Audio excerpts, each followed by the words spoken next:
The neuron has many important parts to it. At the start, you can see the dendrites, which kind of branch off of the main cell body, which is called the soma, and the soma holds the nucleus and all of the organelles for the cell itself. There's also the axon, which acts as a pathway from the soma to the terminal buttons so that the neuron can send signals down through the body, and then it goes through the axon. And then the myelin sheath is found on the axon. It goes all around it, and it acts as a insulator for the transmitters that go down the axon. And without myelin sheath, there are many neurophysical illnesses that could come about. And some neurons have a glia cell, which helps the neuron in many different specific tasks.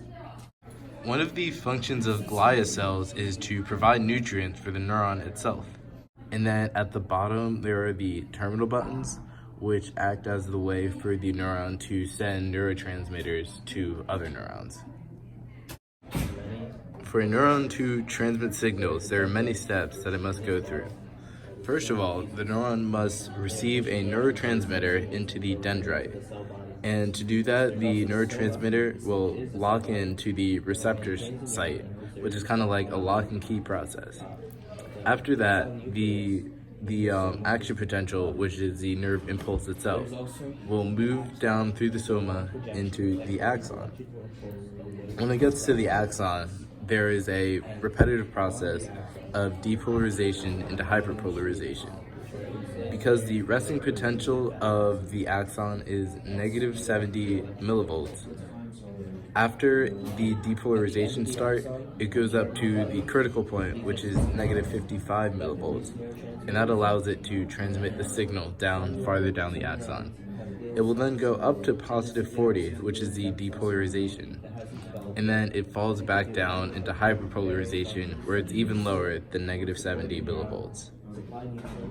Neurons have an all or nothing principle, which means that when they're transmitting a signal, either the signal will go all the way down or it just won't go at all. It's similar to firing a gun in this way, because you can't half fire a gun. You can't half send a signal down a neuron. After the transmitter gets all the way down to the terminal buttons, it releases the neurotransmitters to the next neuron. And the neurotransmitters must travel through the synapse, which is the space between two neurons. And it goes from the presynaptic neuron, which is the neuron that is sending the signal, and it is received by the postsynaptic neuron, which is the neuron receiving the signal. And to do that, it goes through the receptor site, and the entire process starts all over again. However, sometimes there are some neurotransmitters that don't get sent over, and if they don't get sent over, then they have the chance of being reuptaken by the presynaptic neuron, which is when the terminal buttons take back in the neurotransmitter because it wasn't able to transfer on.